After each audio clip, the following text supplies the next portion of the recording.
What's going on, everybody? Mortem here, this time bringing you what will likely be a short and sweet review for Disco Elysium-like Rue Valley, a game I've been watching for a little while. But before we get into all that, to get my usual stuff out of the way, I review games after 100% all the time to set me apart from other reviewers on the platform, and while that does include the achievements, it also includes a lot more than that. There's a video linked below covering everything I go over, and my Steam profile is public and linked below as well. But with that in mind, another important thing to mention is that I am bringing you this review because I received a review key from the game's publisher, Owlcat Games. The game itself was developed by Emotion Spark Studio, and I believe should be releasing in full tomorrow from the time of this video in particular. And by the way, just as a little heads up, a few of the achievements don't pop until you get to like the very end of the game. Was actually a little confused by that. A lot of them pop like when you do them, but several of them only seem to unlock once you actually hit the credits. And that's for stuff like doing all the activities in the game. But otherwise, let's go ahead and dive into this game and talk about it. But I do want to warn you very upfront about spoilers. I'm going to try to keep a lot of the footage you see to the first portion of the game,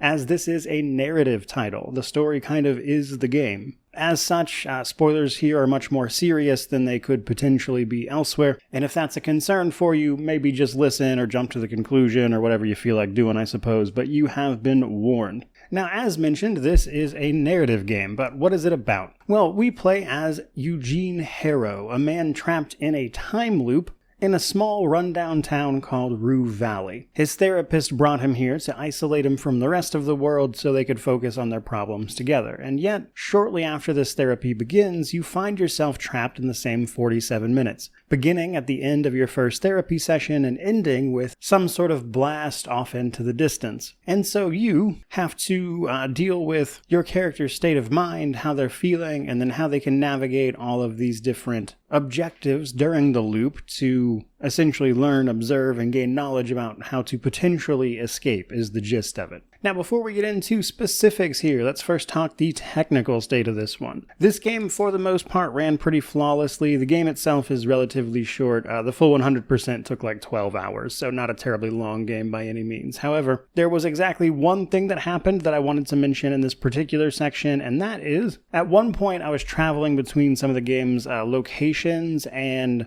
everything besides Harrow or Eugene went completely black, and I was forced to, you can use your phone to end the loop by passing time, and in so doing it reset the loop and fixed whatever was going on there. But otherwise it seemed okay. Now, moving on to the story setup and my thoughts on it. So as the stuff I've already mentioned, we are Eugene Harrow, we are stuck in this time loop and trying to get out. But really that's just the beginning, because along that journey we're going to meet a whole cast of characters that call this town home, and get to the bottom of both their interactions with each other, the things that are keeping us trapped here, what we could conceivably do about that. And much of the story and gameplay of this game really comes down to observing and seeing what every individual character is doing over the course of the 47 minutes in which the game primarily takes place. And surprisingly, I think they do a pretty good job of packing all of that into a relatively short time frame. Each of these characters has quite a bit going on, and through interactions that they have with you and each other and the things you'll learn over the course of the game, you can really get a picture of both their lives as well as the lives of the people who used to live here. And it's pretty interesting stuff if you're willing to engage with it. Now, an interesting thing about kind of digging into all of this is that you'll eventually come across Coral Destiny, which is a company that works out here primarily investigating things like spaceflight. Most people around here have either worked for Coral Destiny or like adjacent to them, and running down the mysteries of that place as well as the individuals that you find yourself interacting with are really the bulk of the story. And if you follow through with that, and the sort of main story lead they give you relatively soon, which is the individual who seems to vanish from the time loop after the very first one, actually. So there's some intrigue there that you can get into, and all of that is set against the backdrop of course, somebody dealing with a pretty serious mental health situation. And that's really what the game is about, this mystery, as well as trying to get your own head right. And if you're willing to engage with those things, then I think the story is quite good,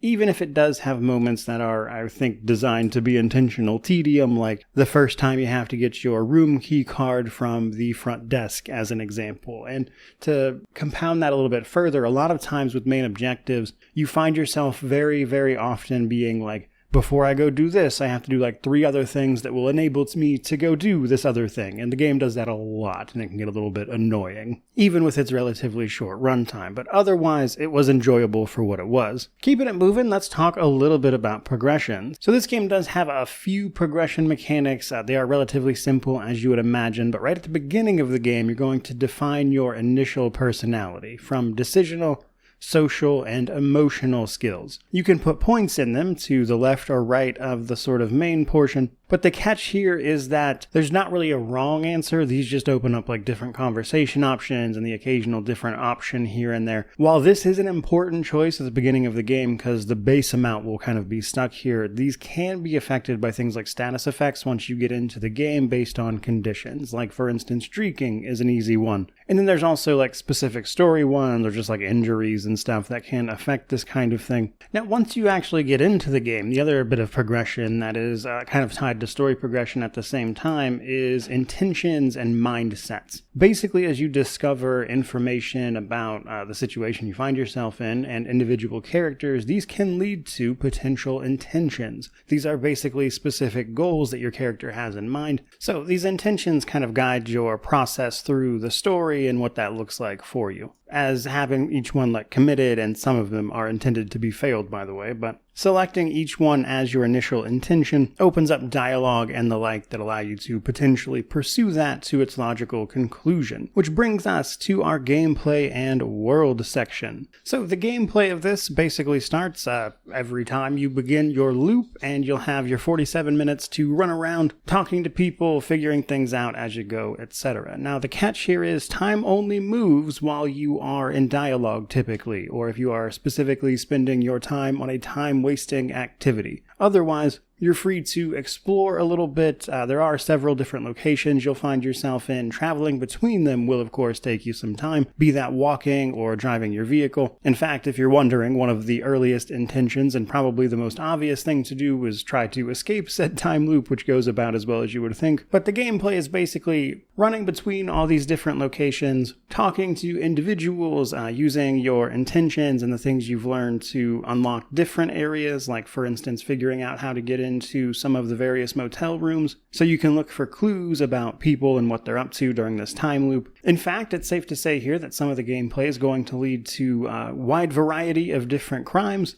that you'll have to commit in the name of figuring out more information. Other things you can do involve simply waiting, observing people's routines, figuring out what they do when, which in and of itself can give you some information half the time, but that stuff combined with your overall personality and state of mind when you're doing all of this contributes to the options you can take. But that's really kind of it as far as gameplay goes. Travel between different locations, in some cases try to figure out how to get where, when, and how fast you can get there, that kind of thing, as time plays a pretty crucial element in this, as you'd probably imagine. And for the most part, I think that works pretty well. The only thing you've really got to keep in mind is that sometimes you're going to need to use your phone or others, which is going to let you do things like access the internet to pull up information, things like that. But that's about as deep as it gets puzzle-wise, and your sort of mind map is what's going to keep you on track here and remind you of the things you have been doing. Though, I will say there were a couple of times where the way forward was not incredibly clear, but given the relatively small size of the game, it was easy enough to just sort of wander around until I figured it out. The only other thing really worth mentioning is that sometime in pursuit of all these different objectives, you'll be met with like a skill check as an example. These skill checks are pass or fail for the most part, but they are based on your current stats in the decisional, social, or emotional stat spread. There's not really a right answer here. It's, do you have the appropriate amount of it really? Sometimes that's more, sometimes that's less. And even then, when you fail stuff, there's almost always a workaround or different ways to approach the problem, and that's an element of the gameplay as well. However, the vast majority of the time, like the choices you make and the consequences are relatively short-lived thanks to the nature of the time loop you find yourself in. So I wouldn't really say there's like wildly different paths through the game or anything like that. Now that's pretty much going to do it, so we can move on to the Steam Deck and then positives and negatives, and we'll wrap this thing up. So on the Steam Deck side of things, the Steam Deck runs this very well. It has an official rating of unknown at the moment. They might get dinged for text size. That tends to be a pretty big thing for narrative games especially, but otherwise the game has controller support, cloud saves, etc. So it should work perfectly fine on the Steam Deck for you. I didn't have any trouble with it. And so for the positives and negatives. On the positive side of things, I enjoyed the story as you would hope for a narrative game, and if that story is not to your taste, truth be told, the game doesn't have much to offer you then, but I enjoyed it well enough. It was interesting seeing Eugene here kind of work through all his issues while also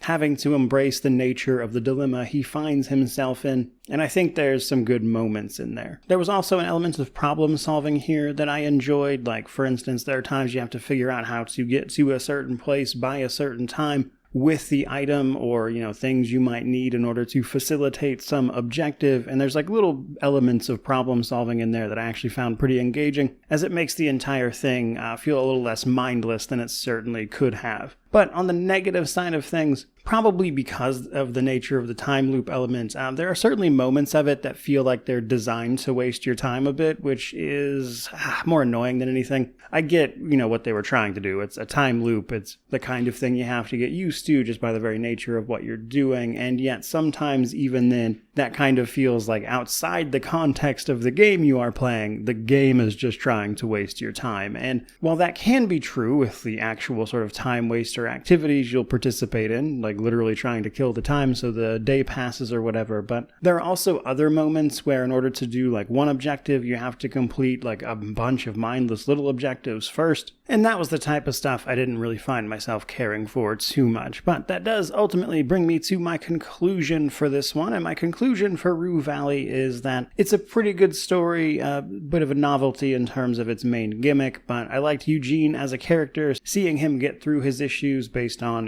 whatever stats and emotional spreads you gave the guy, and the journey through all of these different loops was enjoyable enough, even if it is a bit of a slow burn in parts. And so, as long as the game isn't super expensive, I'm willing to recommend it. But the catch there is that I don't actually have the price for this one. I don't know how much they're charging for it. Usually when you get a review key, they send over like a one-pager of information about it, and I didn't see the price for this anywhere. But speaking for myself then, I think if this game is like $20-25 or lower, I'd be happy to recommend it. Any more than that, I'd probably say hold off until it's a bit cheaper, but otherwise it's a pretty good little story. And that is pretty much going to do it for this particular video. Certainly hope you enjoyed it. If you did, by all means, like, comment, subscribe, all that YouTube jazz. But regardless of any of that, truly, just thank you so much for watching. I really do appreciate it. May you wander in wisdom and have an amazing day.